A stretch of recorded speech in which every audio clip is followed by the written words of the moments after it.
On débute nos rencontres du jour. Nous sommes en compagnie de M. Jean Tremblay, maire de Saguenay. Bienvenue à l'émission. Ça va bien aujourd'hui? Oui, très bien, merci. Écoutez, on va débuter, on va revenir avec une nouvelle. Ça fait 2 ans au moins qu'on attendait cette nouvelle-là. Le Palace Arvida, donc le théâtre que le gouvernement du Québec a enfin confirmé, donc un montant de l'équivalent de ce que la Ville investit, en fait, 1,5 million. Une bonne nouvelle, une nouvelle à laquelle vous avez réagi très positivement. Bien là, c'est rendu que la Ville, il faut qu'elle investisse dans tout, mais c'est pas seulement Saguenay, là, c'est partout. C'était pas comme ça avant. Hein? Je me souviens de Mont-Jacob, le gouvernement avait subventionné 90 puis le gouvernement prenait beaucoup plus. Mais là, c'est rendu que le gouvernement, il ne fait plus rien. Il y a juste les hôpitaux là, qui ne sont pas venus nous voir, parce qu'à part de ça, il faut investir. D'ailleurs, quand ils font une campagne de souscription dans les hôpitaux, il faut en donner aussi, parce que la Fondation fait une campagne. Là, ce qui arrive, c'est que le Palace d'Arvida, quand on l'a acquis il y a plusieurs années, puis c'est un vieux théâtre, le plus vieux de la région, 1925. Ça a toute une histoire. Hein? Ça a été construit quand Alcoa est arrivé, qui est devenu Alcan par la suite. Bon. Puis il y a eu toutes sortes d'affaires là-dedans. C'était le seul cinéma anglais. Les gens de Bagotville, par exemple, la base allaient là régulièrement, tout ça. Et puis là, on s'aperçoit que le théâtre, ils nous apprennent, tu le sais jamais, ça paraît pas, mais que la structure, là, elle menace de tomber, et puis c'est fini, ça coûte 4,5 millions. Je demande au fédéral de nous aider, c'est là qu'il y a plus d'argent, mais le fédéral dit toujours allez chercher l'autorisation du provincial. Parce qu'au Québec, c'est la seule place où on nous interdit de négocier directement avec le fédéral. Dans les autres provinces du Canada, tu vas au fédéral, tu fais ce que tu veux, tu peux avoir une subvention, pas de permission. Au Québec, là, interdit de faire ça. L'histoire de l'indépendance du Québec, tout ça. Mais pendant ce temps-là, on perd de l'argent, puis les autres provinces en ramassent. Donc, au fédéral, ils disent allez voir le provincial. Si le provincial vous dit oui, on verra. Alors, on a obtenu 1,5 million du provincial. Donc là, on est au fédéral. On dit au fédéral écoute, vous nous avez dit ça, on l'a obtenu du provincial, on vous demande votre part. Les signaux sont bons. Normalement, on devrait avoir une réponse, mais je n'aurai pas le temps de faire la construction avant de finir mon mandat. Mais si j'ai ramassé tout l'argent va être sur la table, il va rester juste à le faire. C'est ce que je pense qui va arriver. D'après moi, là, cet automne, j'ai tout mon argent, puis là, ils vont le faire dans l'année qui suit. Il y a certains chantiers comme ça qui vont se faire après moi, mais il y a des chantiers que je veux finir, là. Comme il y a le parc Saint-Laurent qui va se faire à Jonquière, ça, c'est gros. Il faut que je le finisse. À Arvida, il faut finir la bibliothèque. Alors, il y a des choses qui sont à finir dès cet été. Puis cet été, ça va être la grosse année des chantiers de rue, encore une fois. Parce que je vais faire une conférence de presse bientôt, ou en tout cas, je vais l'annoncer à un média, qu'on a pris le dessus sur les... On va plus vite qu'avant, là, dans les routes. Avant, il y a eu un retard. Toute la province était comme ça, mais ça ne nous excuse pas. Dans les routes, un peu partout. Et là, on dirait qu'on prend le dessus, là. Alors, on était content de ça, puis on va l'annoncer bientôt. Donc, le Palace, ça va redevenir une salle de spectacle. C'est une salle extraordinaire, mais on a encore pour un petit peu de temps à attendre. Donc, possiblement pas avant la prochaine élection municipale, mais du moins, on s'attend à l'équivalent du gouvernement fédéral. On parle d'1,5 million, qui équivaut au tiers de la facture. Un tiers, c'est 4,5 millions, la totalité. Donc, un tiers Saguenay, un tiers Québec, un tiers Canada. Plus ça retarde, plus c'est cher. Ça commence à faire, ça va finir à 5. Là. C'est ça, 4,5, c'était il y a 2 ans ou c'est maintenant? C'était il y a 2 ans. C'était il y a 2 ans, OK. Fait qu'on va peut-être avoir des nuances. 4,5 il y a 2 ans, mais là, c'est toujours de même. Si on l'avait fait il y a 2 ans, là, on pense bien qu'on était dans un chiffre avec 4,5. Mais bon, ça sera à surveiller, disons, pour la prochaine année, en espérant que ça débloque très rapidement parce qu'on attend depuis longtemps. De notre côté, en parallèle, du côté de Chicoutimi, c'est les stationnements à étage de la rue Racine dans lesquels on va réinvestir pour faire une cure de rajeunissement.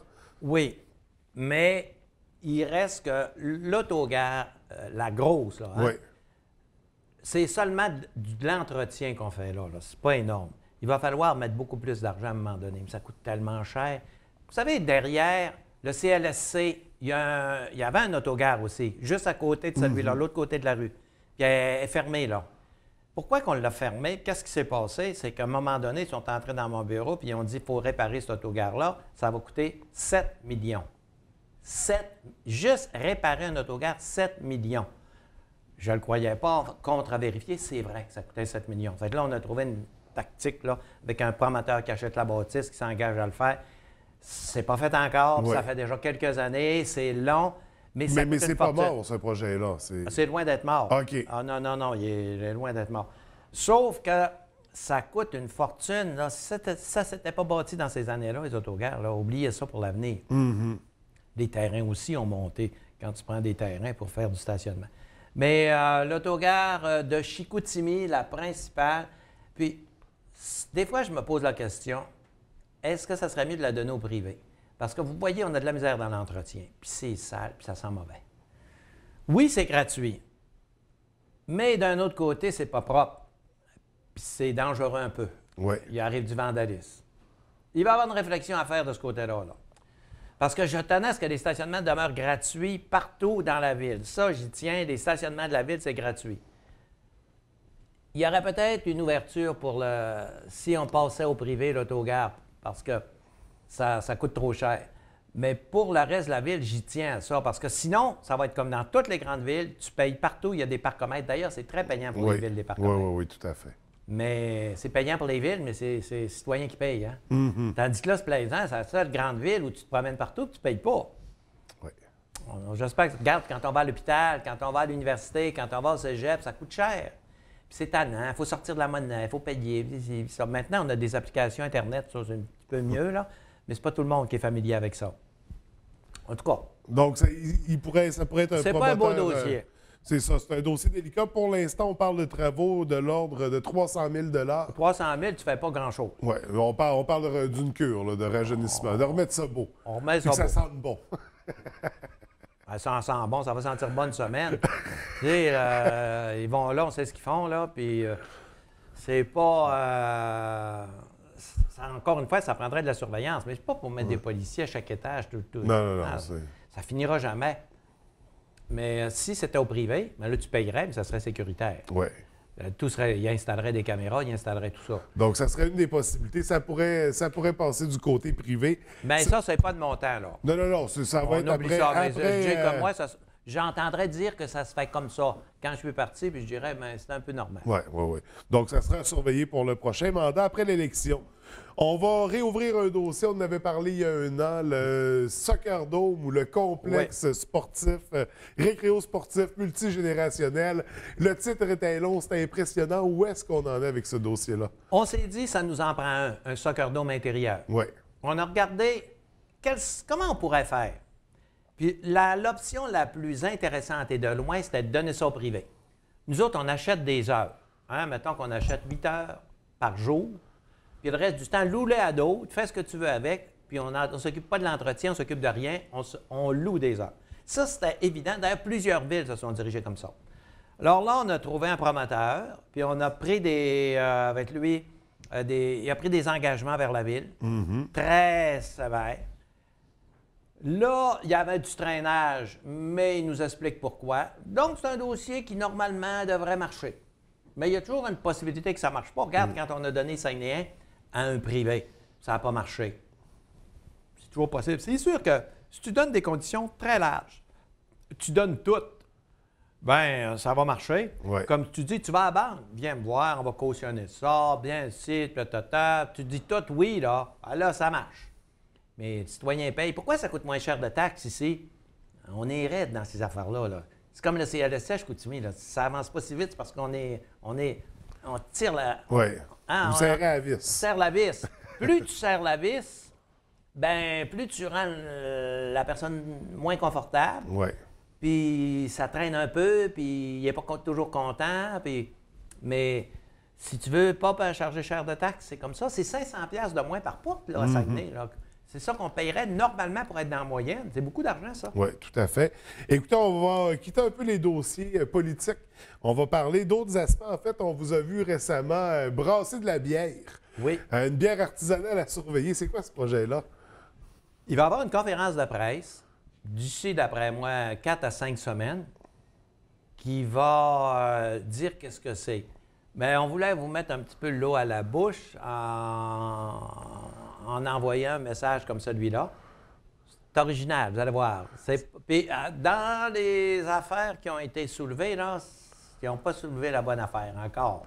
Alors, On verra. Ça va être à découvrir. Ouais, Est-ce qu'on parle d'un produit, une bière Jean Tremblay, une bière Saguenay? Là, c'est sûr que là, vous allez mettre 10 hypothèses sur la table, je ne le dirai pas. Parce que là, il y a toutes sortes, on a vu passer toutes sortes de noms aussi pour un futur produit. Donc, ça sera à découvrir. Ça a l'air très intéressant.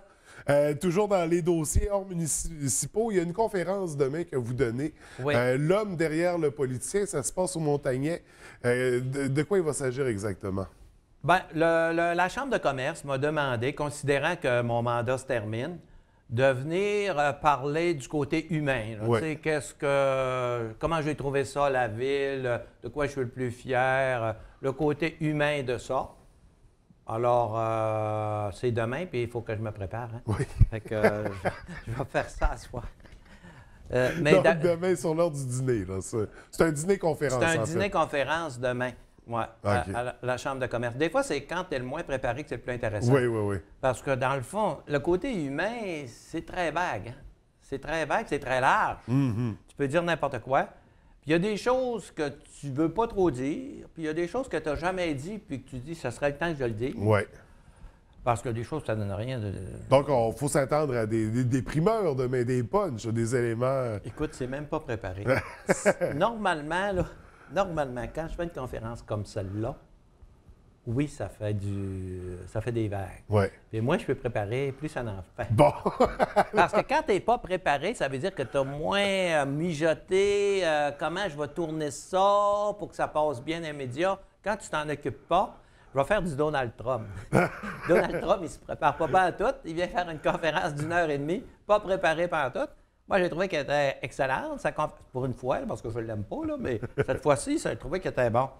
Mais là, les Français, surtout, là, je lisais ça. Là, les Français, eux autres, là, il y a juste eux autres qui sont bons. Là. Tu regardes Fillon, tu regardes Sarkozy, tu regardes Marie Le Pen, ils sont tous pognés dans la magouille.